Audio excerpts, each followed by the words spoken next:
Hello दोस्तों, स्वागत है हमारे चैनल में। 19 तारीख का आपको मेरे पास फर्स्ट शिफ्ट का क्वेश्चन आ चुका है। एकदम करेक्ट क्वेश्चन है और इसका आपको एनालिसिस कराया जाएगा। ठीक है, तो चलिए शुरुआत करते हैं। पहला क्वेश्चन देखते हैं क्या है। भारतीय संविधान के किस अनुच्छेद में राज्यपाल की पदाविधि का वर्णन है? तो किसमें है? अनुच्छेद 156 में ये आपको है। ठीक है, उसका फिर दूसरा क्वेश्चन क्या पूछा था? अनुच्छेद 153 किससे संबंधित है? तो प्रत्येक राज्य के लिए एक राज्यपाल होगा, इससे संबंधित है। फिर आपको राज्यपाल से एक और क्वेश्चन, राज्यपाल की नियुक्ति किस अनुच्छेद के तहत की जाती है? तो 155 के तहत की जाती है। ठीक है, और क्षमादान की शक्ति देखिए, चौथा नंबर क्या है? राज्यपाल की क्षमादान की शक्ति किस अनुच्छेद में है? तो 161 में है। ठीक है, फिर आपको पूछा गया था कि मौलिक कर्तव्य को किस संविधान संशोधन के द्वारा जोड़ा गया था? तो 42वां संविधान संशोधन के द्वारा जोड़ा गया था, याद रखना है। अब उसका फिर पूछा गया था वर्तमान में कुल कितने मौलिक कर्तव्य हैं? तो आपको 11 मौलिक कर्तव्य हैं। ठीक है, ये भी ध्यान रखना है। फिर आपको 7वां नंबर सवाल पूछा गया था कि संपत्ति का अधिकार अब कैसा अधिकार है? तो ये आप कानूनी अधिकार है, तो ये आपका ऑप्शन सही हो जाएगा। फिर एक सवाल पूछा गया था आपको कि 101वां संविधान संशोधन किससे संबंधित है? तो जीएसटी से संबंधित है, वस्तु और सेवा कर से संबंधित है। ठीक है, फिर आपको 9 नंबर क्या था कि 103वां संविधान संशोधन किसके लिए है? तो आर्थिक रूप से कमज़ोर वर्ग मतलब ईडब्ल्यूएस के आरक्षण के लिए है। ठीक है, फिर उसके बाद फिर 10वां नंबर में क्या था कि नालसा की स्थापना कब हुई थी? तो 9 नवंबर 1995 को नालसा की स्थापना हुई थी। तो आपको ध्यान में रखना, नालसा की स्थापना कब हुई थी? 9 नवंबर 1995 को। फिर आपसे सवाल पूछा गया था कि 11 में कि संविधान की प्रस्तावना में सार्वभौम शब्द कब क्या अर्थ होता है? सार्वभौम का शब्द का अर्थ क्या होता है? तो इसका मत होता है कि भारत किसी भी बाहरी शक्ति से स्वतंत्र है। ठीक है, तो ये आपका सही आंसर हो जाएगा। उसका फिर आपको सवाल पूछा गया था कि अनुच्छेद 282 के तहत सरकार को क्या अधिकार प्राप्त है? तो सार्वजनिक उद्देश्य के लिए विवेकाधीन व्यय करना। ठीक है, तो ये आपका सही आंसर हो जाएगा। फिर आपको एक सवाल पूछा गया था कि पंडित जवाहरलाल नेहरू ने किसे आधुनिक भारत का मंदिर कहा है? तो बांध और बहुउद्देशीय परियोजना को आधुनिक भारत का मंदिर कहा है। ठीक है, फिर आपको एक सवाल पूछा गया था कि 1998 में किस कर्नाटक की गायिका को भारत रत्न दिया गया है? तो किसे दिया गया था? तो एम.एस. सुब्बलक्ष्मी को दिया गया था, एम.एस. सुब्बलक्ष्मी को। फिर आपको 15 नंबर सवाल में पूछा गया था कि ब्लू वाटर नीति किसने शुरू की थी? तो फ्रांसिस्को डी अल्मेडा ने की थी। तो आपको राइट आंसर हो जाएगा। फिर आपको एक सवाल पूछा गया था कि मतलब बेराम जी मालावाड़ी किस सामाजिक सुधार के लिए जाने जाते हैं? तो बाल विवाह उन्मूलन के लिए आपको जाने जाते हैं। तो ये एक सवाल पूछा गया था। फिर आपको 17 नंबर सवाल क्या था कि स्वराज मेरा जन्मसिद्ध अधिकार है, ये नारा किसने दिया था? तो बाल गंगाधर तिलक ने दिया था आपको। ठीक है, फिर आपको ये क्या था कि एक सवाल पूछा गया था सर्वेंट ऑफ इंडियन सोसाइटी की स्थापना किसने की थी?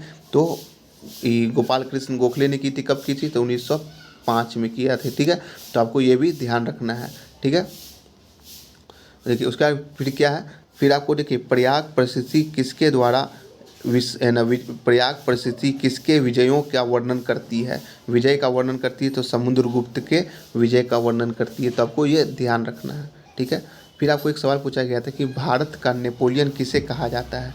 तो भारत का नेपोलियन किसे कहा जाता है? तो समुद्रगुप्त को कहा जाता है। किसे? समुद्रगुप्त को। तो आपको ये ध्यान रखना है। फिर एक सवाल पूछा गया था क्या, देखिए रिंग ऑफ फायर किस महासागर में स्थित है? रिंग ऑफ फायर किस में है? तो प्रशांत महासागर में। तो आपको ये ध्यान रखना है। फिर एक सवाल पूछा गया था आपको 22 नंबर कि कुंडलकुलम परमाणु परियोजना ऊर्जा संयंत्र कहाँ है? तो आपको ये तमिलनाडु में है। कहाँ है? तमिलनाडु में। फिर 23 नंबर सवाल पूछा गया था कि भारत का पहला परमाणु ऊर्जा केंद्र कौन सा है? तो कौन सा था पहला? तो तारापुर में, महाराष्ट्र में है। तो ये आपका पहला था। फिर आपको पूछा गया था कि नरोड़ा परमाणु केंद्र किस राज्य में है? तो आपको उत्तर प्रदेश में है। ठीक है, उत्तर प्रदेश में है। फिर पूछा गया था असम और कर्नाटक के प्रमुख बागवानी फसल है ना कर्मस क्या है? तो असम जो है, असम में चाय और कर्नाटक में कॉफ़ी है। ठीक है, तो ये आपको ध्यान रखना है। फिर आपको एक पूछा गया था क्वेश्चन 26 में सरिस्का वन्यजीव अभयारण्य कहाँ है? तो राजस्थान में है। ठीक है, फिर पूछा गया था कि ट्रांस हिमालय की प्रमुख श्रेणी कौन सी है? तो ट्रांस हिमालय में आपको काराकोरम है, लद्दाख है, जास्कर है और कैलाश है।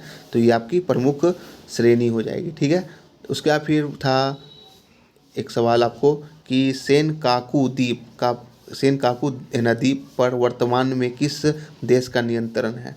तो किसका है? तो जापान का है। ठीक है।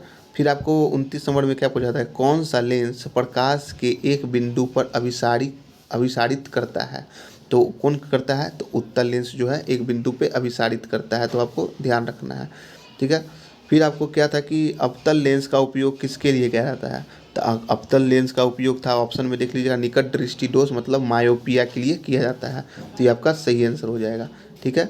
फिर एक सवाल था आपको कि सवाल था भौतिक की प्रश्न से, मतलब ये फिजिक्स से था कि 1 किलो द्रव्यमान को गिरने पर T=3s है और T=4s के बीच में गतिज ऊर्जा में परिवर्तन कितना होगा। तो इसका सही आंसर हो जाएगा 350 जूल के बराबर, ठीक है। तो आपको ये राइट आंसर हो जाएगा, ठीक है। उसके बाद फिर आपको था कि भारत की पहली स्वदेशी CAR-T सेल थेरेपी का नाम क्या था, तो नेक्सकार्ड 19 था, ठीक है।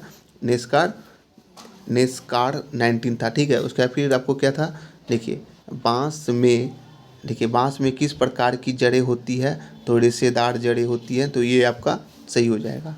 फिर आपको पूछा गया था किस फाइल और फोल्डर की प्रॉपर्टीज़ देखने के लिए शॉर्टकट कुंजी क्या होती है, ठीक है। फाइल और ये फोल्डर की प्रॉपर्टीज़ देखने के लिए शॉर्टकट कुंजी, तो Alt+Enter टिपिएगा तो आपको वो दिखिएगा, ठीक है। फिर आपको एक सवाल पूछा गया था कि कंप्यूटर को शट डाउन करने की शॉर्टकट क्या है, तो Alt+F4 करिएगा तो शट डाउन हो जाएगा। फिर विंडोज़ किस प्रकार का सॉफ्टवेयर है, तो ये सिस्टम सॉफ्टवेयर है, मतलब ऑपरेटिंग सिस्टम है, ठीक है। तो आपको देख लीजिएगा ऑप्शन में ये होगा। फिर वित्तीय वर्ष 2025 में कुल कितना रेमिटेंस प्राप्त हुआ था, तो 145.46 मिलियन अमेरिकी डॉलर प्राप्त हुआ था, ठीक है। तो ये आपका राइट आंसर हो जाएगा। फिर आपको पूछा गया था कि देखिए उसका फिर पूछा गया था जुलाई 1991 में रुपया का कितना अवमूल्यन किया गया था, तो 18 से 20% का अवमूल्यन किया गया था। फिर पूछा गया था अमेरिका ने किस बीमारी के उन्मूलन की पुनः पुष्टि की है, तो किस बीमारी की है, तो आपको खसरा की है, ठीक है। तो आपको ध्यान रखना है। देखिए दोस्तों हमने 40 क्वेश्चन आपको बता दिया है, ठीक है। आप लोग देख लीजिएगा कितना आपका राइट हुआ है, कमेंट करके ज़रूर बताइएगा। मिलते हैं नेक्स्ट वीडियो में, ठीक है।